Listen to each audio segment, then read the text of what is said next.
All right, welcome to the 5th lecture on Bitcoin. Today is going to be all about mining. So to recap, what have we learned about the miners so far? Well, we've heard about the miners quite a bit, and we know that Bitcoin depends on the miners pretty heavily to perform a couple of important roles. Of course, they validate every transaction, they build all the blocks, and we know that the miners earn some reward. Who are the miners? How did they get into this? How do they operate? What's the business model like for miners? What impact are they having on the environment? We're going to get to all those questions in today's lecture. So we'll start by talking about what Bitcoin miners actually have to do in order to be miners. And maybe before we get into that, we'll talk about some historical miners. So if you're thinking about becoming a Bitcoin miner, I wouldn't want to completely discourage you, but I'd be remiss not to tell you that this is not a get-rich-quick scheme. This is a very long haul. So looking back at some historical gold rushes, they're full of stories of young people rushing off hoping to find fortune, a lot of them losing everything that they have, some of them making it really striking it rich, but a lot of hardship along the way. This is probably my favorite example from the Klondike gold rush in Alaska in 1898. This gold rush all happened within a matter of 6 months, so there was a huge rush to get there for the one summer mining season. And all of these people are trudging up this snowy mountain pass with all of their equipment at the same time. Doesn't look like the easiest way to get rich, and I'll argue that Bitcoin mining is starting to look like a similar proposition. So what do you have to do to be a Bitcoin miner? In 6 easy steps? Well, you join the network, you become a Bitcoin node, you listen for all of the transactions that people are broadcasting. Of course, you have to validate them. You listen for new blocks that people have found, you maintain a view of the current blockchain. Of course, you want to validate all the blocks and all the transactions that are in those blocks. You start to assemble new valid blocks based on the transactions that you're hearing. Then you have to work really hard in step 4 here to find a nonce that will make your block considered valid. That's the really difficult computational step where all of the difficulty really happens for the miners. Finally, if you're lucky enough to find a block, you have to hope that all of the other miners accept your block, that they validate it and start mining on top of it, and that they don't accept some competitor's block instead. And if all of that happens, in step 6 you finally get to profit, currently to the tune of over 25 Bitcoins per block, worth about $15,000 US. And so a couple of these steps, all of the validation in particular, are what's actually useful to the Bitcoin network. So that's why we have mining at all. Miners perform this validation step. The rest of it, the profit and the race to find blocks, that's all just incentive to encourage the miners to do the validation which is necessary for Bitcoin to function as a currency. So what does the process look like for finding a valid block? Well, we'll have to look back to the data structure that we introduced 2 lectures ago and recall that there are 2 main hash-based data structures here. There's the blockchain, where each block header points to the previous block header in the chain. And then within each block, there's this Merkle tree, this hash-based binary tree of all of the transactions included within that block. So the first thing that you do as a miner is you assemble all of the transactions that you have from your pending transaction pool into this tree. You create a block with the right header that points to the previous block. And then you have to start searching over this nonce field to try to have the hash of the block header start with the required number of zeros. So you may start with a nonce of all zeros. That's a 32-bit integer. And when you try that, you'll get a hash that's incorrect. So you'll say, okay, let's move on to the next nonce, nonce number 1. The hash is also incorrect. Step forward one more time, try hash 2, also incorrect. So you can see where this is going. And in a lot of cases, you'll try every single possible value for that 32-bit integer, and in no case will the hash be correct. So at this point, you're going to have to make further changes. And you'll notice that there's this parameter in the Coinbase transaction. And remember that the Coinbase transaction is where the miners are actually minting new coins and claiming them for themselves. There's also this extra nonce parameter in there. So after you've exhausted all possible nonces in the block header for the extra nonce in the Coinbase transaction of all zeros, you'll step the extra nonce in the Coinbase transaction up to 1, and then you'll start searching nonces in the block header once again. And it's important to realize that when you change that one parameter in the Coinbase transaction, the entire Merkle tree of transactions has to change. So that change will propagate all the way up. Changing the extra nonce in the Coinbase transaction is much more expensive than changing the nonce in the header for that reason. So you do that as the outer loop, and the inner loop where you're really working hard is changing the nonce in the block header. Okay, but once again, our first try didn't work here, so we'll have to keep stepping that nonce. And again, this is a really difficult computation, so the vast majority of nonces that you try aren't going to work. But eventually, if you stay at it long enough, you'll find the right combination of the extra nonce in the Coinbase transaction and the nonce in the header, and you'll find a block with a hash that starts with enough zeros to be considered valid. And this is when you want to announce it as quickly as you can and hope that you can profit from it. So I said it was difficult. Exactly how difficult is it? Well, as of today, this is the mining difficulty target. So the hash of any valid block has to be below this value here. And this is a 256-bit hash output. We're using SHA-256, the hash function, which is appropriately named. It's 256 bits. Currently, at least the first 64 bits of the hash of any valid block have to be set to 0. Overall, the current difficulty is about 2 to the 66, which is a really huge number. If we try to write it out in decimal, that's what we get. That's 84 quintillion. And this number is so big, it's difficult to even imagine. One approximation for it that you can think about is it's about the population of the Earth squared. So basically, if every person on Earth was themselves their own planet Earth with 7 billion people on it, the total number of people would be close to this number. Or another way to think about it is that if all 7 billion people on Earth shook hands with each other, fewer than 2 to the 66 total handshakes would have to take place. So this is an incomprehensibly huge number. So where did this number come from? How is the mining difficult set? It's actually chosen again every 2 weeks based on how efficient the miners were over the previous 2 weeks.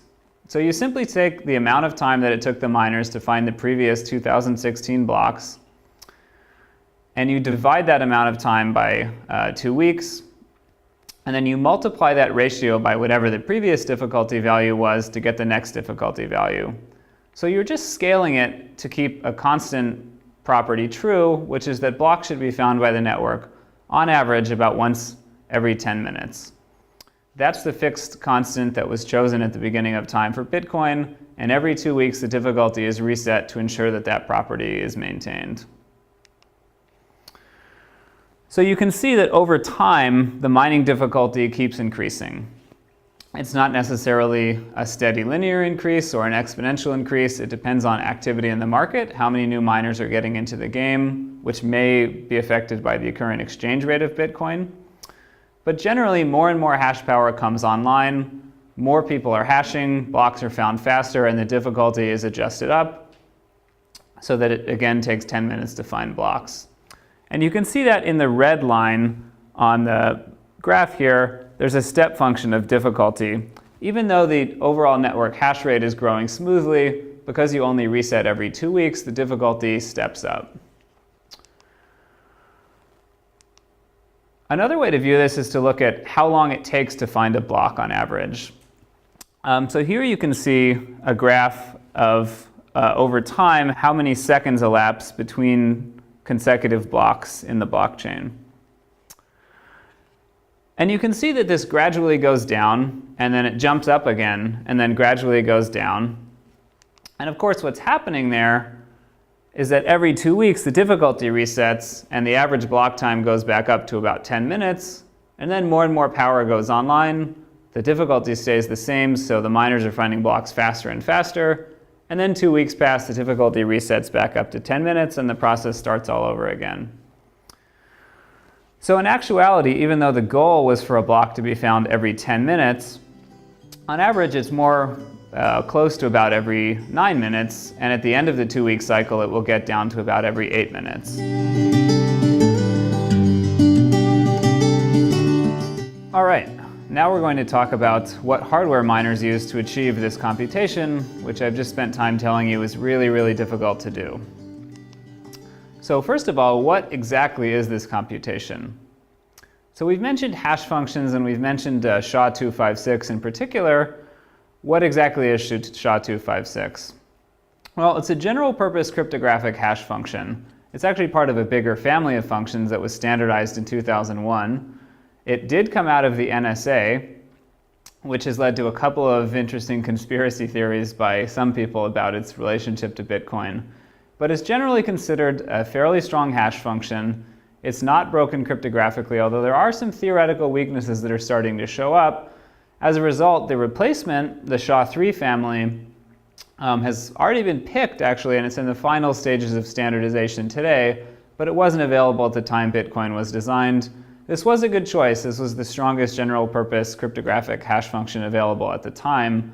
It is possible that it will become less secure over the lifetime of Bitcoin, but for now it's pretty good. So what does it look like? This is a diagram of what the SHA-256 state looks like. And we don't need to know all of the details of this to understand how Bitcoin works, but I'll just give a high-level overview to give an idea of the task that needs to be solved by the miners. So there's a 256-bit state in SHA-256. It's split up into 8 32-bit words. So this is very much optimized for 32-bit platforms. And in each round, some of those words are taken. There's 4 different tweaks that are applied to those words that are at the bit level. So each one of these is 2 or 3 bits being flipped or ANDed together, basic logic operations. And then a number of words in the state are taken, some with these tweaks applied, and added together mod 32 in a pipeline here. And then the result of all of these additions is wired over to the first word of the state, and the entire state shifts over. So some of the design here, some of the design ideas date back to classic linear feedback shift registers, which was one of the earliest approaches to cryptographic design. So all of this happens. This is just one round of the SHA compression function. And a complete computation of SHA-256 does this 80 times for 80 iterations. And in each iteration, there are slightly different constants applied at that one step there so that every iteration isn't exactly the same.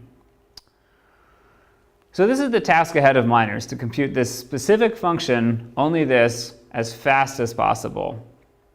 And so you can see that to do this, you need to be able to deal with 32-bit words, you need to be able to do 32-bit addition, and you need to also be able to do some bitwise logic. So the first generation of mining, when Bitcoin was originally proposed, was all done on general purpose computers, general purpose CPUs. In fact, it was as simple as this code here that simply searched over nonces in a linear fashion, computed SHA-256 in software, and checked if the result was a valid block. And one quirk, which I haven't mentioned yet, this is probably a good time to mention it if there ever was one, is that for reasons that aren't completely specified, you actually compute the SHA-256 function twice. So it's just doubled up. That's a fact of life that miners have to live with. So how fast will this run on a general purpose computer? Well, if you're doing pretty well, if you have a high-end desktop PC, you might be able to do this at about 2 to the 24 hashes per second, which would be, about 20 megahertz.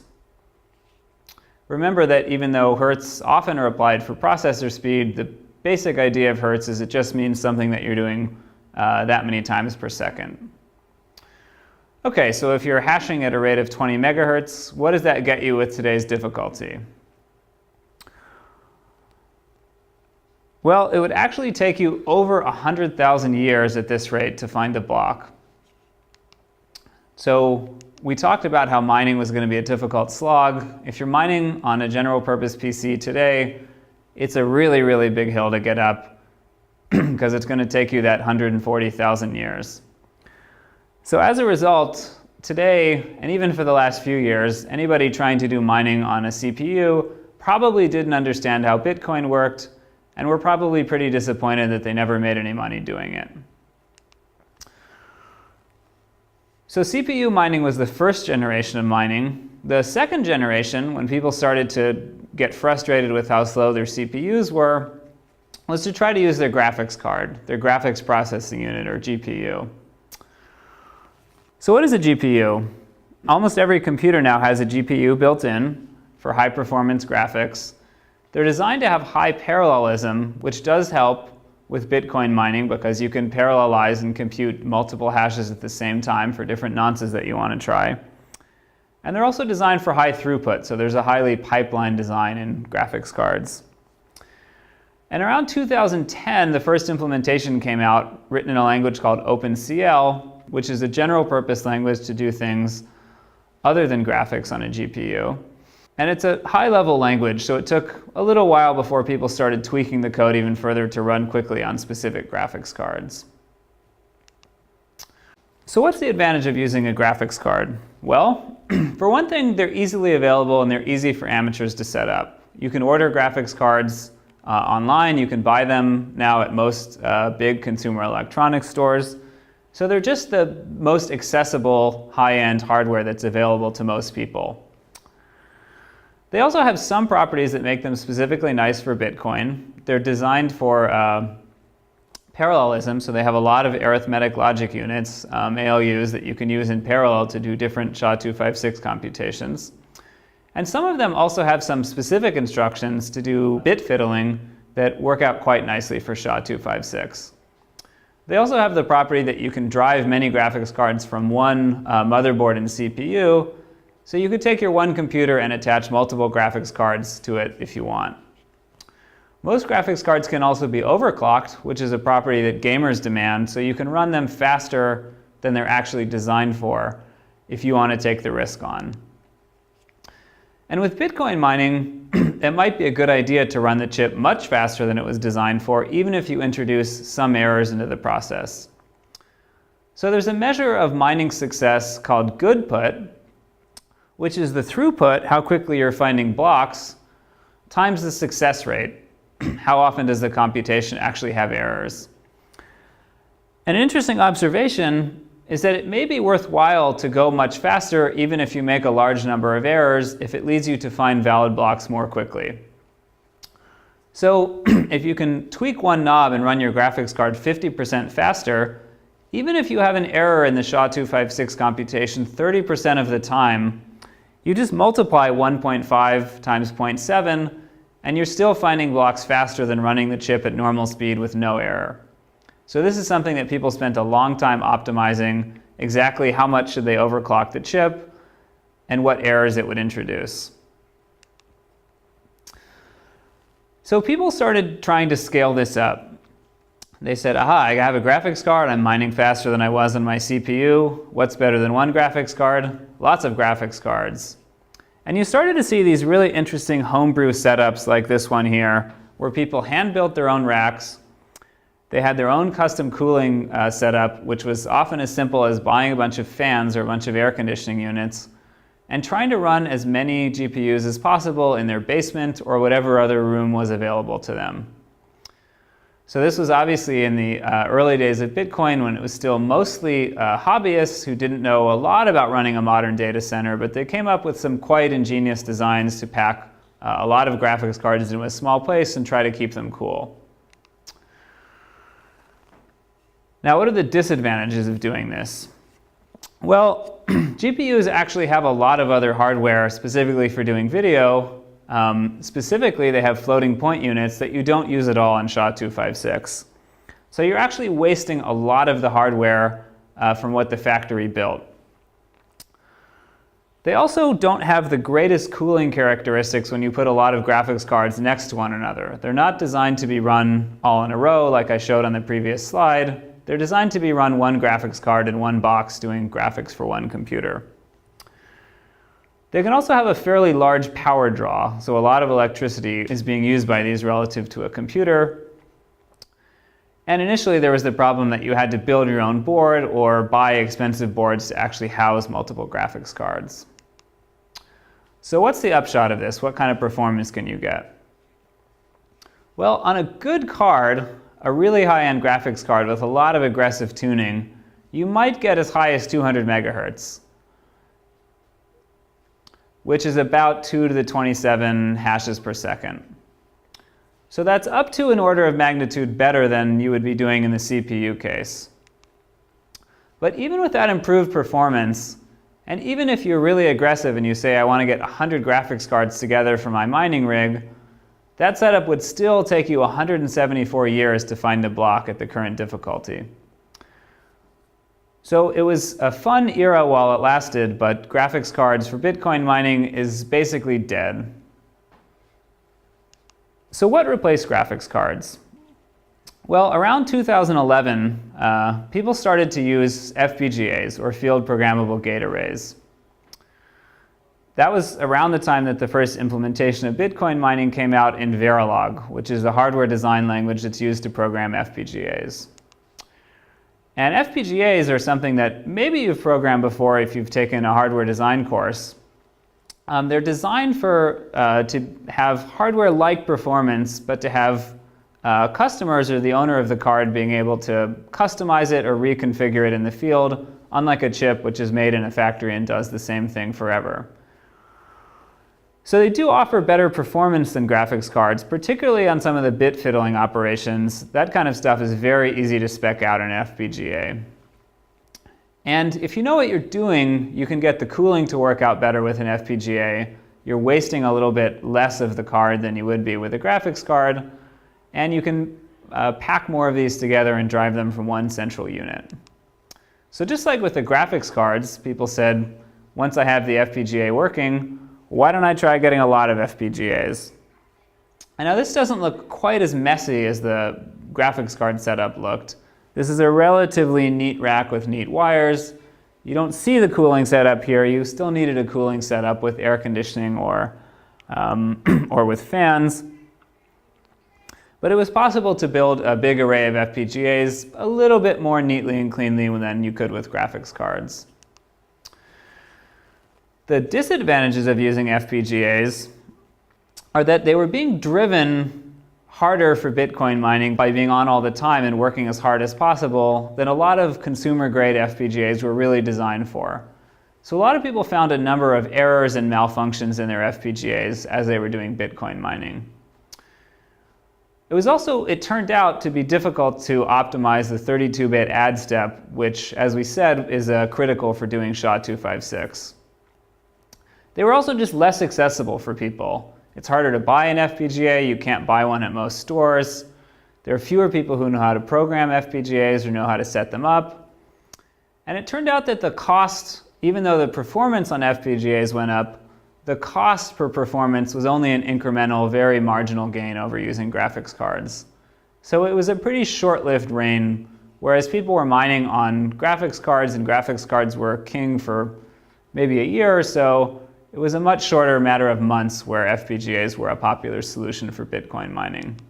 But if you were using an FPGA and using it well, you might get up to about 1 gigahertz. And now it sounds like we're making some real progress. We're doing 1 billion hashes per second. But even with a 1 gigahertz setup on an FPGA, and even if you had 100 boards, so again, even if you bought a lot of FPGAs and shoved them all into your amateur mining rig, it would still take you 25 years to find a Bitcoin block at that rate. So this is still not looking like a really attractive thing to jump into. And you might be asking, if all of these solutions are so intractable today, what are people actually doing? Well, mining today is essentially dominated by Bitcoin ASICs, or application-specific integrated circuits. So these are chips that were designed and built from scratch to do nothing except mine Bitcoins. They were fabbed out at a factory, packaged up, and sold to a consumer solely to be Bitcoin miners. And if you go online today, you can find a lot of people willing to sell you Bitcoin mining ASICs. There's a couple of big vendors that now do this as a full-time product.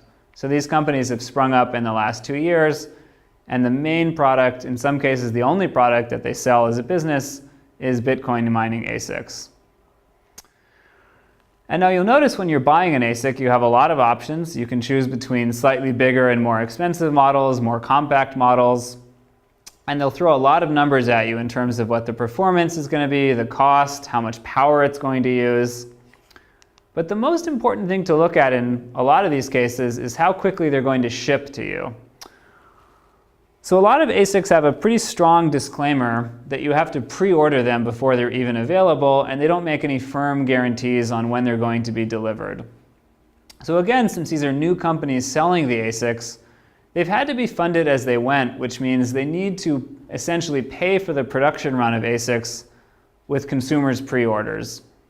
And that means there's a lot of pressure on on consumers to pay before the chip is ready. In a lot of cases, the chips have been shipped late, and this has caused considerable consternation and heartache for customers. There are a lot of dramatic complaints and stories and tales of woe of people who spent good money on a Bitcoin ASIC and were hoping to really strike it rich when the thing came in the mail, only it came in the mail later than they were expected. Like I said, these are special purpose. They're designed to be run at full speed constantly for life to do nothing other than mine Bitcoins. They require a lot of expertise and a long lead time to design, so much more complicated to actually tape out a chip than to just write an implementation in OpenCL or in Verilog.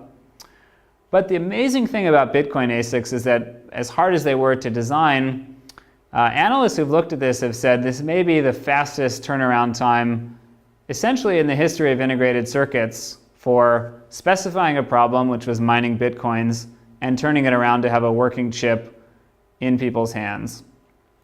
So this was really a rush job. People realized the need to have Bitcoin mining ASICs and the fact that they could sell them for a lot of money. They designed them extremely quickly and started shipping them to consumers. And as a result, you can probably expect there were a lot of bugs in the first few generations of these things. Some of them didn't deliver. In fact, most of them probably didn't deliver quite the performance that they were promising. Some of them, in fact, were quite buggy.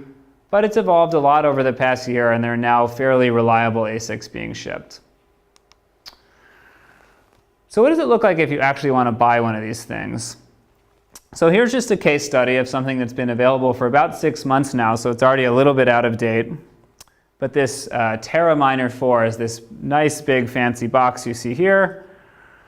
And this hashes at about 2 terahertz, so it's 1,000 times faster than that hypothetical array of 100 really good FPGAs that we were talking about previously. So you'd have to pay about $6,000 for this. And even with this incredible performance, it would still take 14 months on average to find a block. So even if you think that you're investing in a fairly nice piece of hardware, it's still extremely difficult to mine a block. And the market dynamics are really interesting here.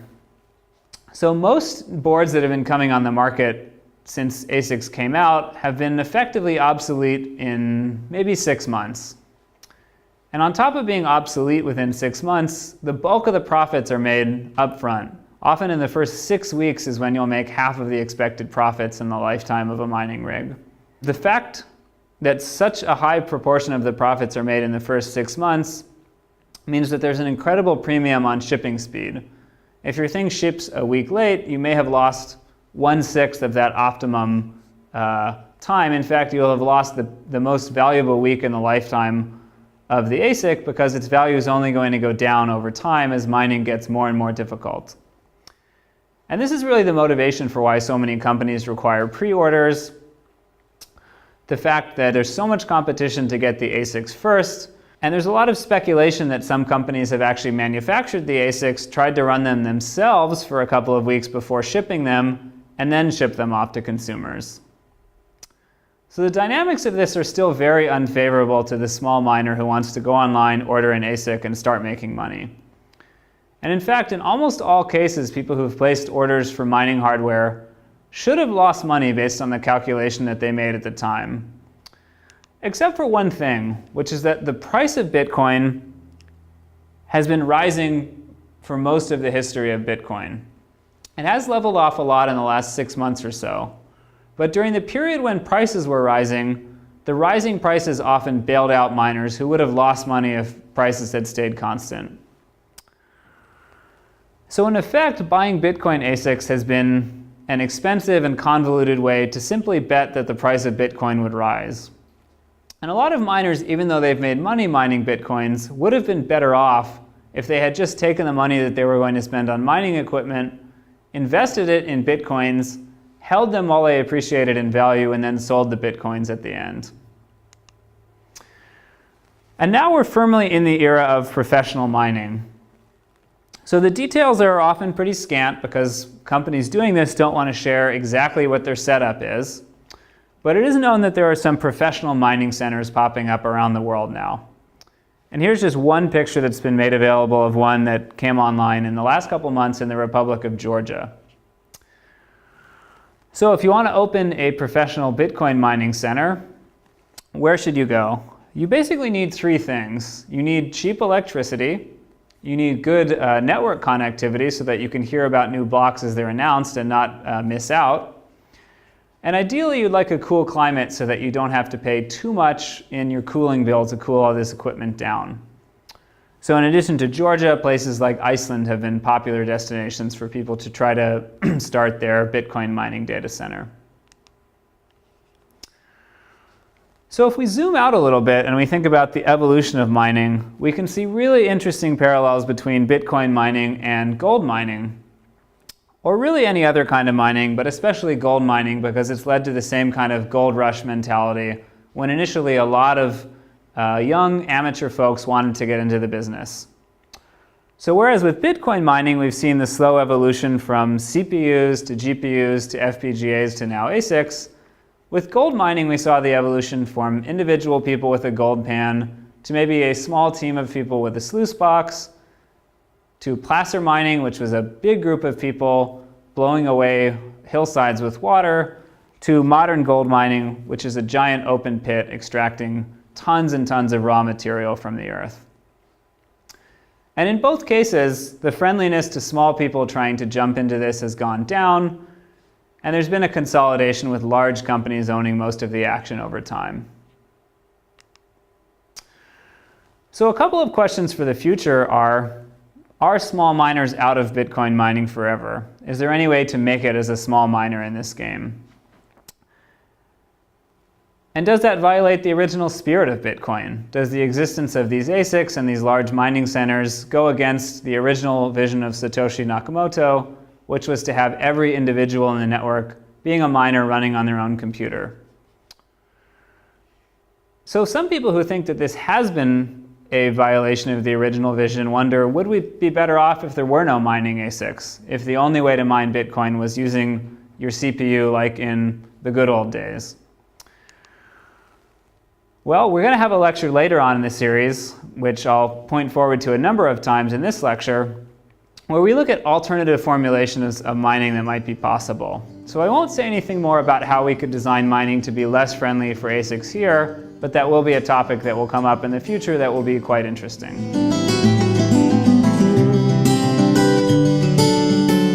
So in the last section, we ended by showing how large professional mining data centers have taken over the business of Bitcoin mining.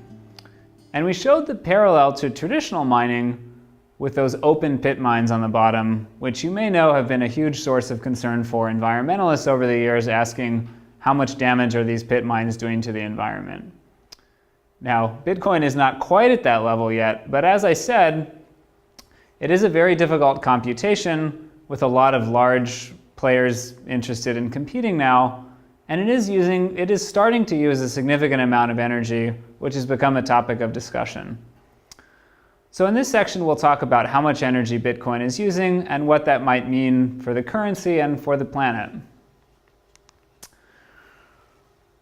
So to start with, we'll talk about why computation inherently requires some energy.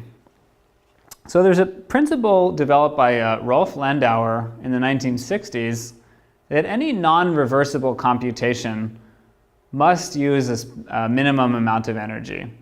So this is derived from basic physics. And we're not going to go through the derivation here, except to say that every time you flip one bit in a non-reversible computation, there's a minimum number of joules that you have to use. And of course, if you remember some fundamental theorems of physics, energy is never destroyed, it's only converted from one form into another.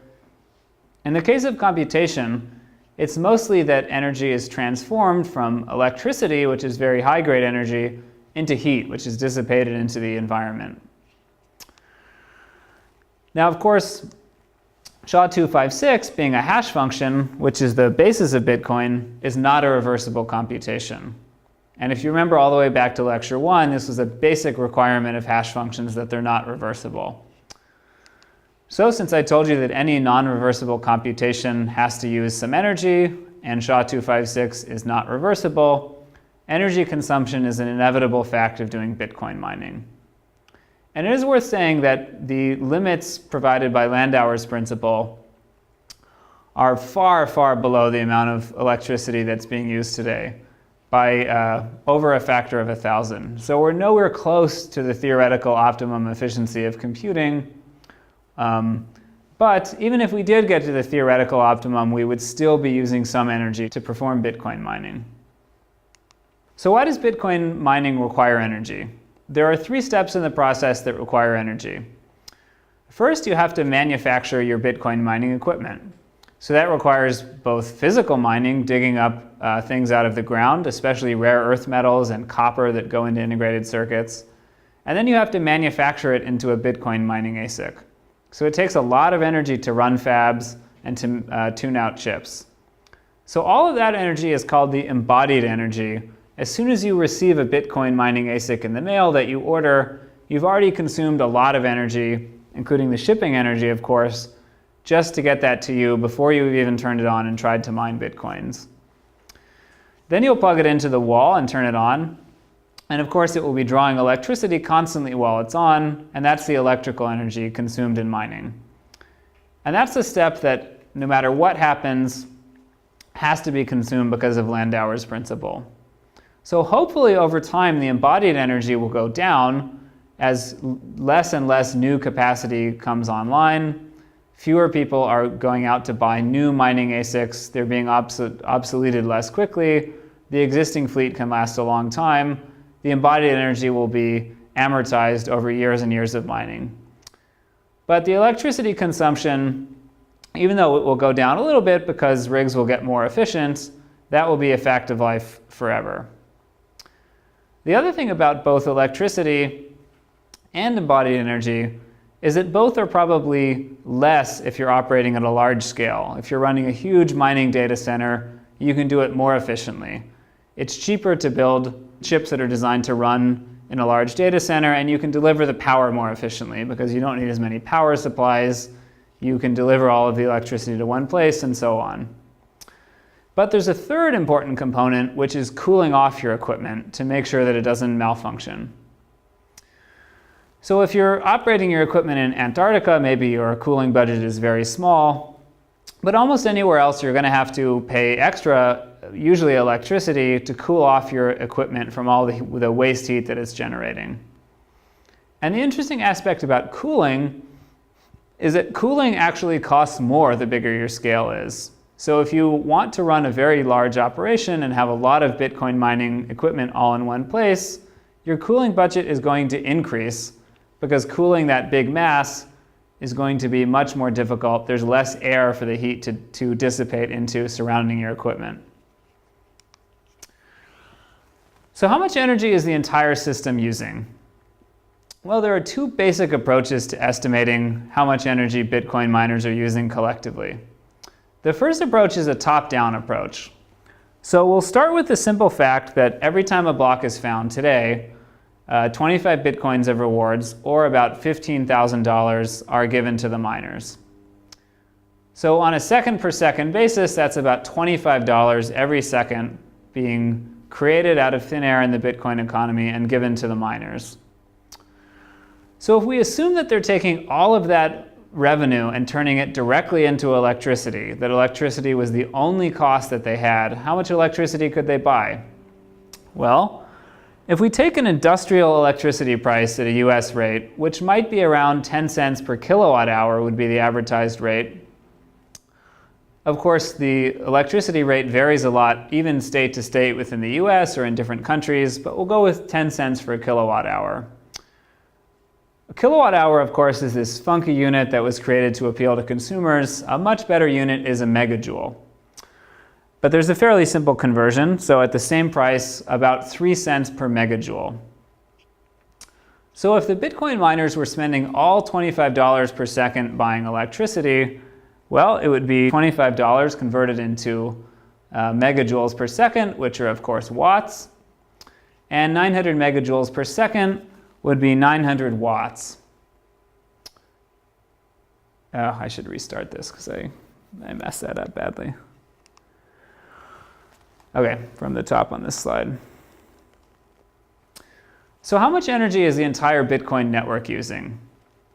There are two basic approaches to trying to estimate how much energy the Bitcoin network is using. Of course, we can't compute this precisely because it's a decentralized network with miners operating all over the place who haven't documented exactly what they're doing.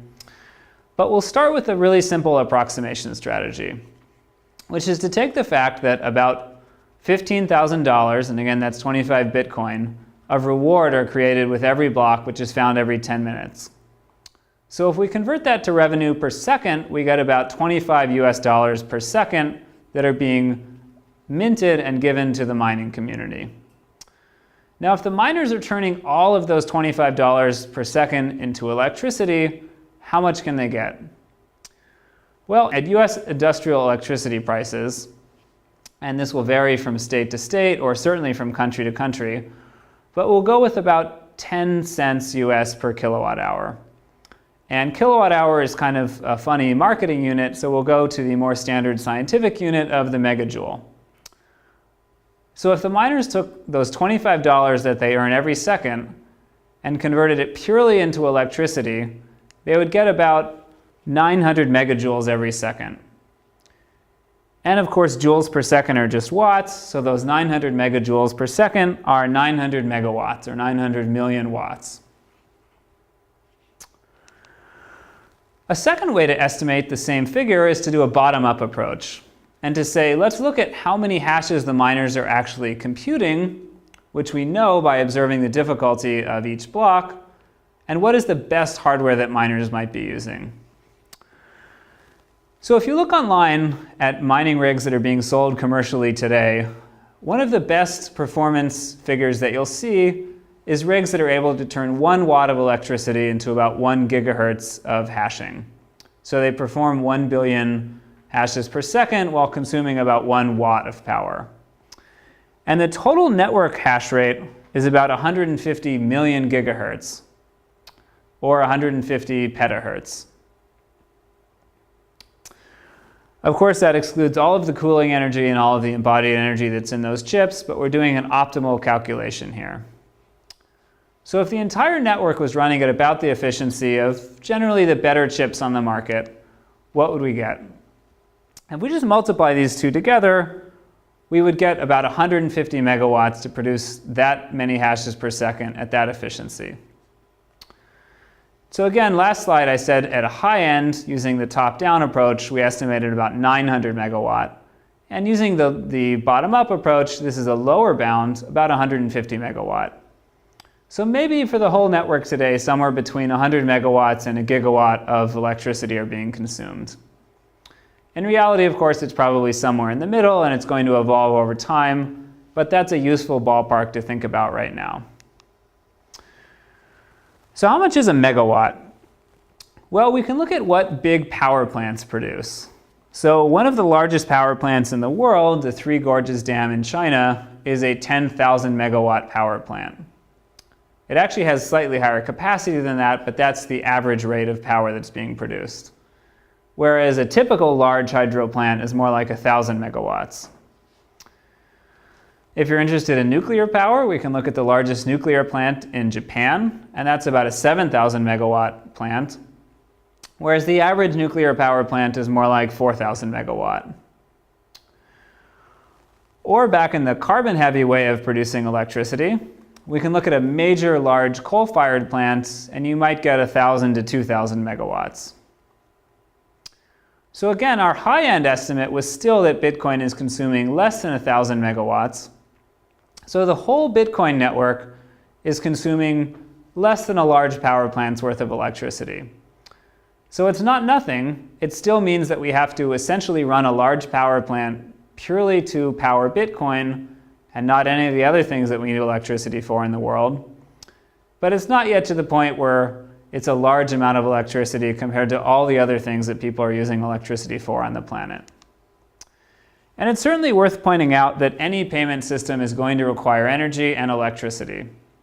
So when we look at traditional currency, a lot of energy is consumed moving gold bullion around, guarding the gold bullion, running ATM machines, running coin sorting machines, running cash registers, transporting the money around in armored cars. All of that is energy consumed by the traditional money system. So sometimes people have a tendency to think that Bitcoin is wasting energy because the energy is being expended in this SHA-256 computation that doesn't serve any apparent purpose. But you could also look at all of the energy used in a traditional currency system and say that it's also wasted and that it doesn't serve any other purpose besides maintaining the currency system. So that's a really important disclaimer, I think, that just because Bitcoin uses electricity, it's not necessarily wasted. If Bitcoin is a useful currency system, then the electricity is essentially being used for that purpose. But we still might think, is there something better that we could do with this electricity, rather than just heating up air which is sent off into the atmosphere? And one pretty interesting idea is, what if we tried to capture the heat that we're turning that electricity used in Bitcoin mining and use it for practical purposes? So this is called the data furnaces model. And the basic idea is that you would go down to your local hardware store, and instead of buying a traditional electric heater to heat your home or to heat water in your home, you would buy a Bitcoin mining rig that you would plug in both to the electricity outlet and also to your internet connection.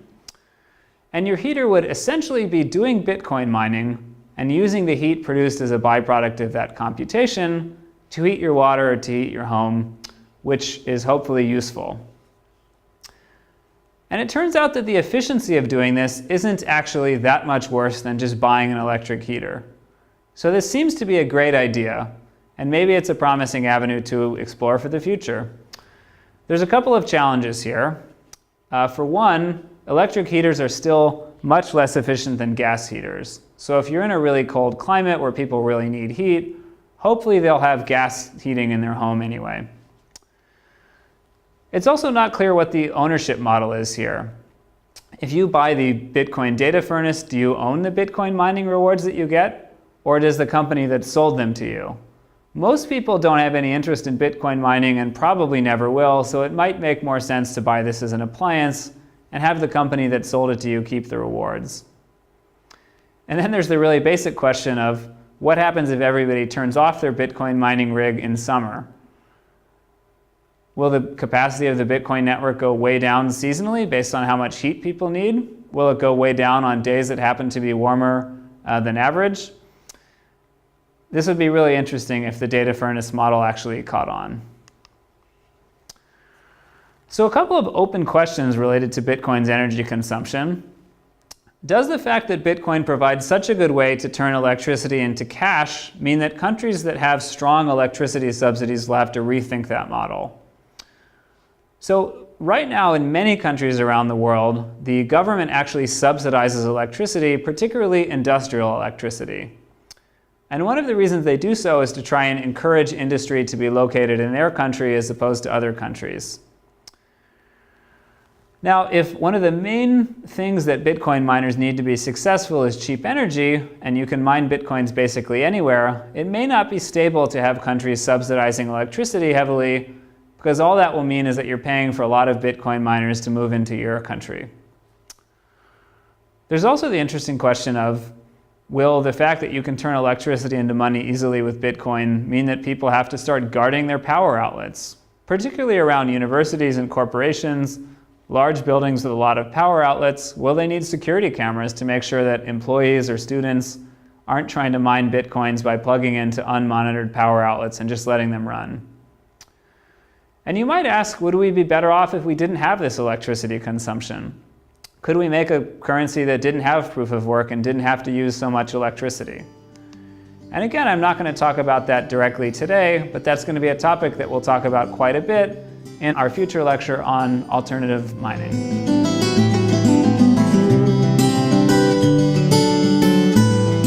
Now we're going to talk about mining pools. So what is a mining pool? Well, let's look at the economics of being a small miner. So say you're an individual who spent $6,000 of your hard-earned money to buy a nice shiny new Bitcoin mining rig. Now, you expect that you'll find a block in about 14 months with this fancy new rig. And remember that a block is worth about $15,000 at today's prices. So if you amortize that, you could say that the expected revenue of this box is about $1,000 per month. And now maybe once you factor in electricity and your other costs of operating it, if you actually got a check in the mail every month for $1,000, that would make it worth it for you to buy this $6,000 mining rig. But remember that mining is a random process. You don't know when you're going to find the next block. It's a completely random search, and you could find your next block at any time. So if we look at the distribution of how many blocks you're likely to find in the first year with that hypothetical 1 terahertz box, the variance is pretty high because the expected number of blocks you're going to find is so low. So if we just look at the distribution, and this is a Poisson distribution, there's over a 40% chance that you won't find any blocks in the first year. In which case you might really be in trouble if you haven't earned any revenue in an entire year of running that $6,000 box that costs a lot of electricity to run. There's about a 36% chance that you'll find one block in the first year, in which case maybe you're barely scraping by. And then there's a slightly smaller chance that you'll find 2 or more blocks, in which case you'll really be making a profit with this thing. So again, on expectation, you might be just doing okay enough to make a return on your money, but there's a big chance that you'll make nothing at all. So that means that for a small miner, mining is essentially a big game of roulette. Now historically, when small business people faced a lot of risk and they wanted to lower the risk, they got together and formed mutual insurance companies. So farmers would get together and agree that if any individual farmer's barn burned down, they would share profits with that farmer so that that farmer wouldn't go bankrupt. And the question is, can we have a mutual insurance model that works for small Bitcoin miners? So that's what a mining pool is. Now, the goal of a mining pool is that a group of miners will get together, form a pool, and they'll all attempt to mine a block which pays the Coinbase, the newly minted coins, to the same recipient. That recipient is going to be called the pool manager. So no matter who actually finds the block, the pool manager will control the rewards. And then the pool manager will take that revenue and distribute it to all of the participants in the pool based on how much work each participant actually output. Of course, the pool manager will also probably take some kind of cut for their service of managing the pool. So this sounds like a great idea. You can see why it would be attractive to Bitcoin miners to join a pool to lower their variance. But how does the pool manager know how much work each of the members of the pool is actually performing? Obviously, the pool manager doesn't want to just take everybody's word for it, because everybody would say that they're performing more work than they actually did. So there's a really powerful idea, which is that miners can prove probabilistically how much work they're doing by outputting shares. And shares are blocks that are almost valid. So whereas it's pretty rare to find an actually valid block that starts with all 66 required zeros at the beginning of the output hash, there will be a lot more almost blocks that start with a lot of zeros, but not quite the 66 necessary to make it a valid block. So a common choice might be, say, 40 bits or maybe 50 bits, depending on what size the pool is designed for. Now, if miners participating in the pool send in a bunch of these near valid blocks, the rate at which you're finding those near valid blocks should give the pool manager a very good statistical idea of who's doing how much work. And the other nice property of this is that there's no way to fake it. Because of the properties of the hash function, there's no way to find almost blocks without also finding actual blocks at the expected rate. So how does this whole setup look? So to start with, in each round, after the previous block is discovered, the pool manager, which will be collecting transactions and assembling a block, will tell all of the participants, here's the next block that we're all going to work on. So they'll assemble the block header, they'll assemble a Merkle tree of transactions to be included in that block, and in particular, they'll make sure to put into that Merkle root of transactions the coin-based transaction, which creates new coins and assigns ownership to the pool itself. And now this block header will be sent to all of the participants in the pool, and this is what they're asked to work on. And they have to prove that they've been working on it by sending in shares showing that they've been hashing this block. Now once that gets sent out, all of the miners go about and do their work, and they'll all slowly find almost valid blocks or shares until finally one of the miners, hopefully in the pool, finds a valid block that will then be published. Now, after this happens, all of the participants will send in all of the shares that they found to the pool manager, which should be pretty efficient for the pool manager to verify are valid shares that they found.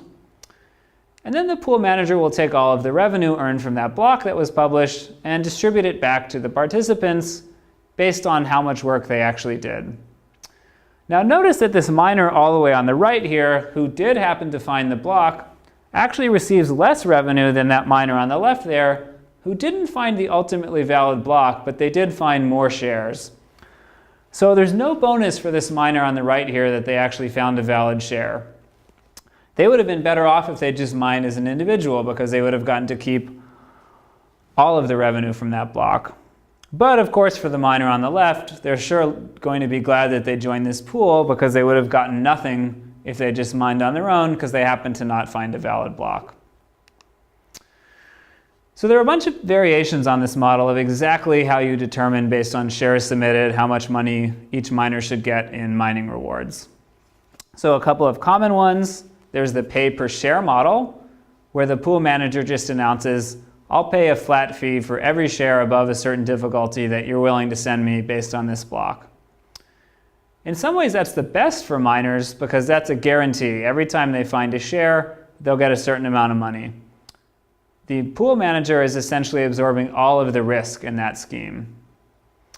Of course, as a result, usually with pay per share, you pay the highest transaction fee to the pool manager. Another way to do it is a proportional model, where instead of paying a flat fee per share, the amount per share depends on whether or not the pool actually found a valid block. So every time a valid block is found, the rewards from that block are distributed to the members proportional to how much work they actually did. So in this case, the miners still bear some risk proportional to the risk of the pool in general. So if the pool is large enough, the variance of how often the pool finds blocks will be fairly low. Proportional can still be a good approach, and it will provide lower risk for the pool manager. And it gets around a problem that's inherent to pay per share, which is that with pay per share, the miners actually don't have any motivation to send in valid blocks. They don't have any motivation not to, but miners have the option when they find a valid block of just keeping it a secret. Now they're hurting the pool by doing that, so this is purely an act of vandalism, but they have no real motivation, since they get a flat reward per share, to actually send in the valid blocks. Whereas with a proportional scheme, the miners certainly want to send in the valid blocks, because that triggers revenue coming back to them. And a final variation that I think is interesting and was popular for a while is that the pool owner actually collects no fee, but miners can't receive any revenue out until their balance is over 1 Bitcoin. So basically, this means that new entrants to the pool don't make any money for a while, and then they make money at an even rate without paying any fee to the mining pool manager. So essentially, once you're established in a pool with this approach, it's a great place to be, but they're harder to break into. So this has become pretty advanced now. There are quite a few protocols to run mining pools, and it's even been suggested that these mining pool protocols should be standardized as part of Bitcoin itself. So just like there's a Bitcoin protocol for running the peer-to-peer network, these protocols are an API for communicating from the pool manager to all of the members, when to work on a new block, what that block should be, and for the miners to send back to the pool manager the shares that they're finding.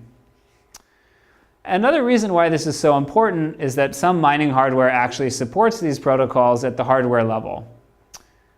Now this makes it very simple to buy a piece of mining hardware, plug it into the wall, both the electricity and your network connection, choose a pool, and then it will start immediately getting instructions from the pool, mining, and converting your electricity, hopefully, into money.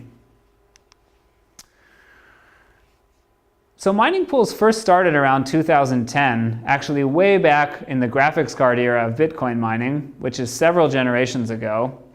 And they were instantly very popular for obvious reasons, because they lowered the variance for the participating miners.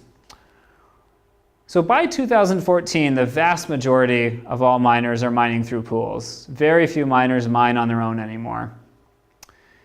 And a very interesting thing happened in June of this year, where the largest pool, called ghash.io, got so big it actually had over 50% of the entire capacity of the Bitcoin network. Now this is something that people had feared for a long time, but essentially ghash offered such a good deal to all the participating miners that everybody wanted to join. Now since then, ghash has gone down a little bit, partly by design. They've made their fees a little bit less attractive to try to get smaller.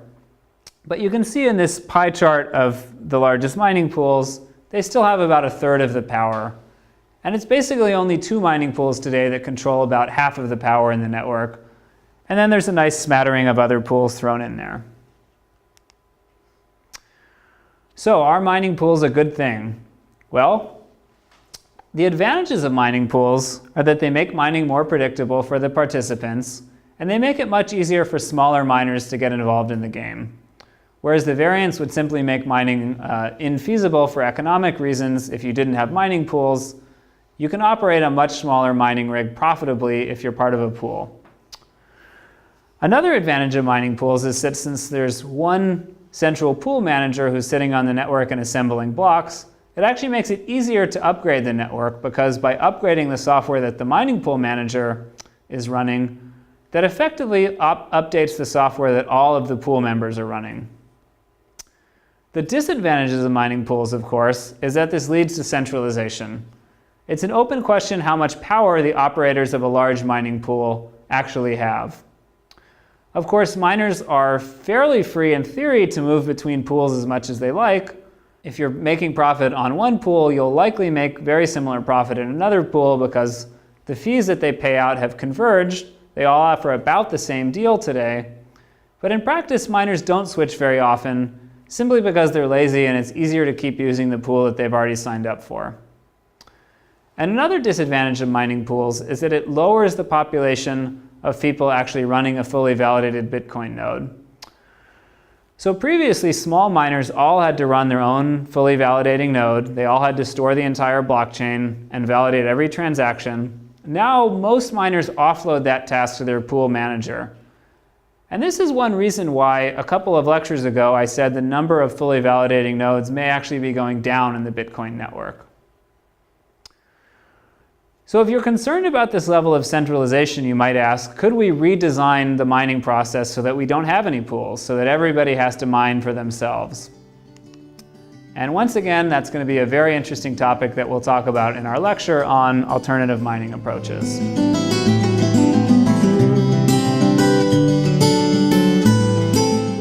So the last topic in this lecture about mining will be mining incentives and strategies. So what do I mean by mining strategies? I've spent most of this lecture talking about how the main challenge of being a miner is to get some good hardware, get some cheap electricity, run as fast as you can, and hope for some good luck. But it turns out there's also some interesting strategic considerations that every miner has to make before they pick which blocks to work on. So in particular, miners get to choose which transactions they want to include in a block. The default strategy is to include any transaction that includes higher than some minimum transaction fee. Miners get to decide which block they want to mine on top of, and the default behavior there is to choose whatever the longest current chain is that's been announced. Miners have to choose how to decide between two colliding blocks when they get announced. So if two people find blocks around the same time, miners have to decide which block to extend because both will be the longest chain in history. And miners have to decide when to announce new blocks. They can choose to find a block and wait before actually announcing it to others. So in each case, there's a default strategy, which is what most miners are currently doing because they run the default Bitcoin client. Remember, it's about 90% of fully validating nodes run the default client. It's not clear what proportion of mining power that represents, but it's safe to assume that it's probably a majority. So most miners are doing this default strategy. So what if you want to change some of those decisions? Can you make more money as a miner if you implement some other strategy besides the default one?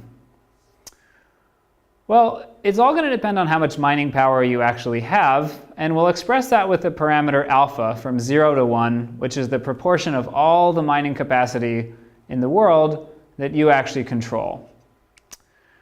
Now, it turns out that for some alpha, yes, you can make more money by implementing a non-default strategy, although the analysis is still ongoing. So this is very much new, under development stuff. So the simplest attack is a forking attack. And the idea here is to perform a double spend. So we have a valid state of the blockchain here, and the miner will send money to some victim, Bob. So it may look as if that transaction sending money to Bob is in the valid longest chain. Now this forking miner is going to then work on an earlier block, and to do this in practice it would need to be about 6 blocks earlier based on the standard number of confirmations that people usually wait before accepting that a payment is final. And then the miner will insert an alternate payment where they keep the money for themselves by transferring it to a different address. Now at this point that block won't be valid since it builds on an earlier point in the blockchain. It doesn't represent the longest possible chain of blocks. But if you have a majority of hash power, if alpha is greater than 0.5, eventually your alternate chain will be longer than what was previously the longest chain. And at this point, your longest chain now becomes the valid blockchain. So you've rewritten history, you've removed that payment that you made to Bob, and you've now kept that money for yourself. And if your target had given you something in exchange for those bitcoins, preferably real currency or some kind of goods in the real world that they can't easily take back, then you've swindled them. And this is a way that you could profit if you have a majority of power in the network. So like I said, this attack is certainly possible if alpha is greater than 1/2, if you have the majority of the mining power. It might be possible in practice with a little bit less because of things like network overhead and the fact that as one mining pool, you shouldn't be working on colliding blocks in your alternate chain. So sometimes people talk about a 51% attacker in Bitcoin, but it's a mistake to think that that's a magical threshold where as soon as you cross it, all of a sudden you can do this attack. In reality, it's more of a gradient where the attack gets easier the further over 50% you go. It's important to realize that this attack is detectable, and it's possible that if you were doing it on a large scale, that the community would decide to reverse it by refusing to accept your alternate chain, even if it was longer. So it's not clear in practice that this would actually work, and it is also possible that doing this would completely crash the exchange rate of Bitcoin. So it might be that once a miner started trying to do this, people would lose so much confidence in the system that they would not want to buy into it, and the amount of dollars that Bitcoins were worth would go way down. In fact, if this was done on a large scale, it's possible it could destroy the currency completely by a dramatic loss of confidence. So who would want to do this? The conceivable scenario where people are worried about an attack like this has been referred to as a Goldfinger attack, named after the famous villain in the James Bond movie, of course, whose goal in the movie was to irradiate all of the gold that the US government held at Fort Knox to make it valueless. So if your goal was to destroy Bitcoin, then you might be willing to do this forking attack in order to specifically to tank the market, make Bitcoins worthless, and possibly profit because you had either shorted Bitcoin or because you had significant holdings in some competing currency. So beyond that threat model, it's not clear in which scenarios we would have to worry about a large-scale forking attack. Although it's possible that the attack is easier than achieving that alpha greater than 0.5, all that hash power, by simply buying it. So whereas it would be really expensive to buy enough mining capacity to have more than everybody else in the world, it might be possible to just bribe the people who do control that capacity to work on behalf of you. So there's a couple of ways you could pay the bribe to them. You could try to do it out of band. You could hand them an envelope full of cash, say. You could declare yourself to be a new mining pool and run it at a loss. You could say, I'll pay out 1.01 or something that clearly wasn't sustainable, but enough to get miners to join your pool at the expense of all other pools. Maybe that would push you over 50%. And there's some other subtle ways you could try to get people to work on your alternate chain, say by leaving big tips in the blockchain. But the idea is that instead of actually acquiring all the mining capacity yourself, you just pay the people who already have it to work on your fork. Now, it might be a bad idea for those miners to actually participate, because by doing so, they would be hurting the currency that they've invested so much money in mining equipment, hoping will stay sustainable. So why would anybody be subject to such bribery? Well, it would be an incentive problem. All of the miners together have an incentive in keeping the Bitcoin currency solvent, but individual miners would have the incentive to defect and accept a bribe if they thought they could make more money in the short term. So this would be a classic tragedy of the commons from an economic perspective. Now, this hasn't happened. This is pure speculation, but it's an open problem if a bribery attack like this could actually be viable. So one defense that does exist in Bitcoin against forking attacks is checkpointing. So since 2010, each version of the default Bitcoin client ships with a specific checkpoint and will refuse to accept versions of the blockchain that don't date back to that version. And it's usually several hundred blocks before whatever the current longest chain is. So there's some questions about the implications for this in terms of how decentralized this is, because this now means that essentially a central party, the developers who maintain the core Bitcoin client, are deciding something about the value of the valid blockchain. But this does serve as a good practical mitigation against the risk of a deep fork in the blockchain. Another type of attack that's quite interesting is a block withholding attack. So the idea here is that you don't want to announce your blocks right away as soon as you find them. Instead, you're going to want to try to get ahead. What do I mean by get ahead? Well, you'll want to do a little bit of mining and hopefully find 2 blocks in a row before the rest of the network finds even one. And you keep these blocks to yourself as a secret. Now, why would you want to do that? What would you gain from keeping blocks secret? Well, as long as you have those 2 blocks that are being held secret in your back pocket, the rest of the network is going to be trying to extend what they think is the current longest blockchain, and all of that effort is going to be a waste for them. So while you're ahead by 2 blocks, all of the mining that you're doing is essentially unopposed. And the reason is that as soon as the rest of the network actually found a valid block, they would publish it and everybody would accept it, but then immediately, boom, you can drop the 2 blocks that you had in reserve, and that would instantly be the new longest valid blockchain, and that block that the rest of the network worked so hard to find would immediately be orphaned and cut off from the longest chain. So this approach has been called selfish mining, which I think is a little bit of a misnomer because all mining is inherently selfish. At least at this point, now that the hobbyist interest in mining has largely died down, mining is a business and people are in it to try to make money. So we should say that it's all in the game for miners to do this if they think that they'll make more profit. So what happens if you're trying this block withholding strategy and you're ahead by 1 when the rest of the network finds the next block? So instead of being 2 blocks ahead, you just have 1 secret block held in your back pocket. And then the rest of the network announces what they think will be the next valid block. Well, if this happens, you're going to want to immediately push your secret block out the door. And now there's 2 versions of potentially the longest chain, and every other miner is going to have to decide which version they want to work on, and we're in that race condition.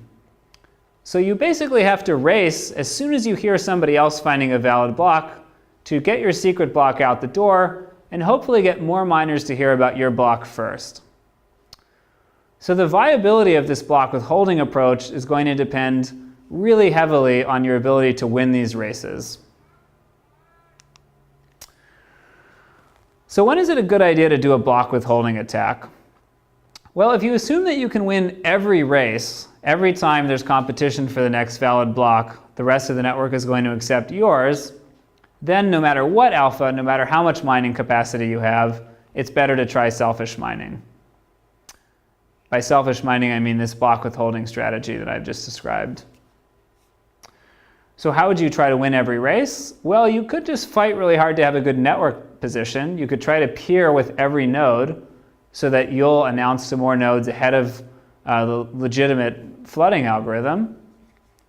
Or you could try bribing people. And again, you could bribe by including small tips in your block so that it makes it more attractive for people to mine on top of you rather than the competing block. So if you assume that you only have a 50% chance of winning these races, which is about what the natural chances would be if you're competing fairly, then this block withholding strategy is an improvement if alpha is greater than 0.25. And again, this is a theoretical attack, which is very interesting, but it hasn't actually been observed yet in practice, and it should be something that you'd be able to tell by monitoring the blockchain and when miners are announcing new blocks. But even though it hasn't been observed in practice, it's very surprising that this is possible, and it's contrary to the original idea of Bitcoin that without alpha over 0.5, without a majority of the network, there was no better mining strategy than the default. So the very existence of this attack shows that it's not safe to assume that a miner who doesn't control 50% of the network doesn't have anything to gain by switching to an alternate strategy.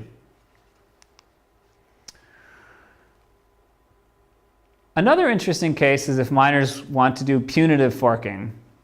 So specifically, if miners want to blacklist transactions from a specific address, which would freeze the money held by that address forever, they could announce that they'll refuse to mine on any chain with a transaction originating from address X.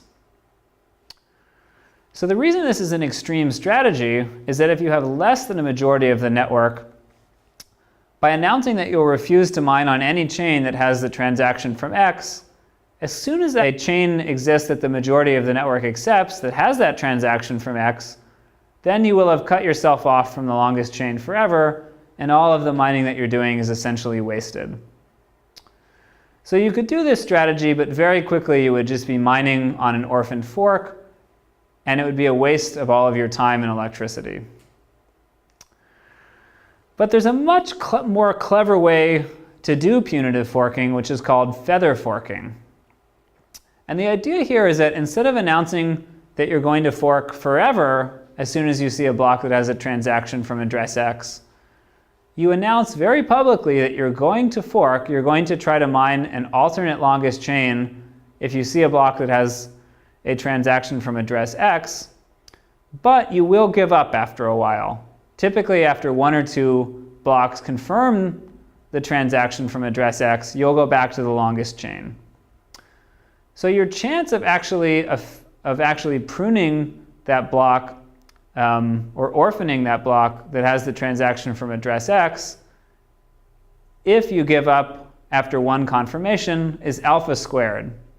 And the reason is because you'll have to find 2 consecutive blocks to get rid of the block with the transaction from address X before the rest of the network can find the next valid block. So alpha squared might not be very good. Say you're a 20% miner, alpha squared is going to be quite low. It's going to be only a 4% chance of actually getting rid of that transaction that you don't want to see in the blockchain. But you might motivate other miners to join you. Now, why is that?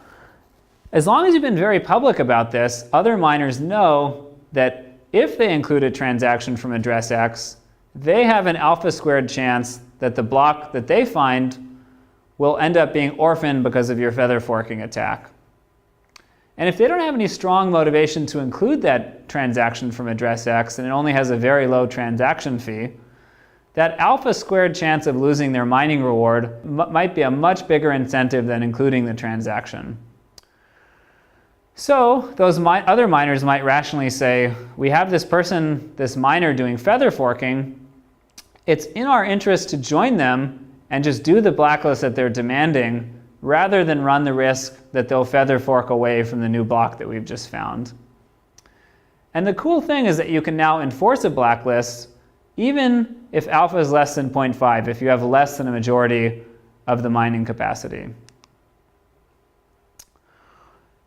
And your success in doing this is going to depend really heavily on how convincing you are to the other miners that you're definitely going to fork.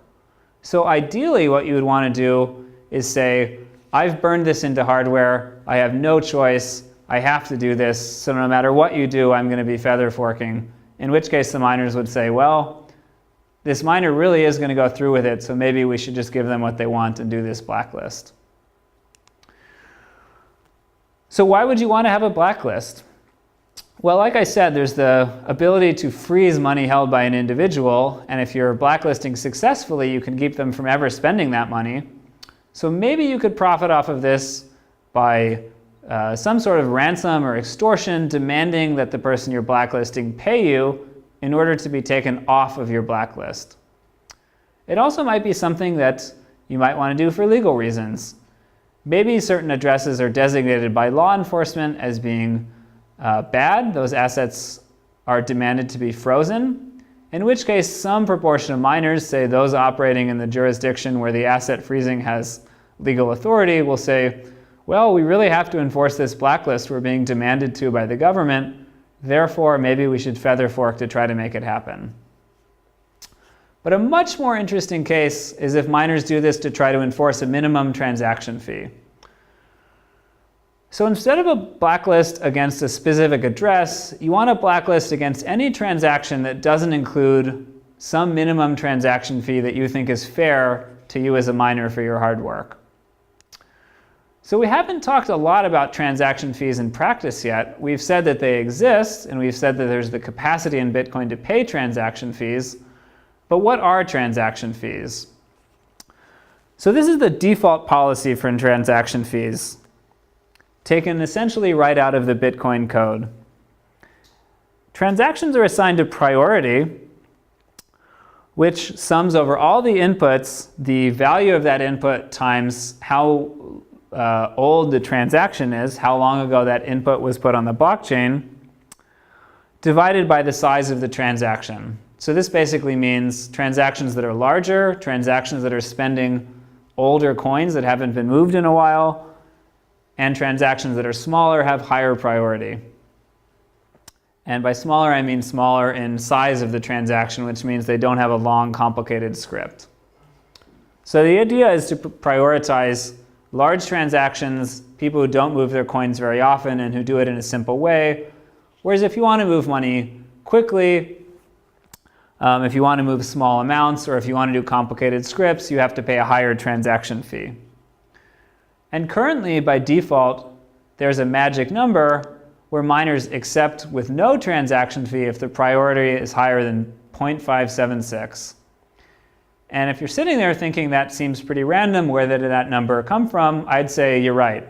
It's a very arbitrary choice, but it's in the default client, so that's basically what you need to pay if you want to move Bitcoin.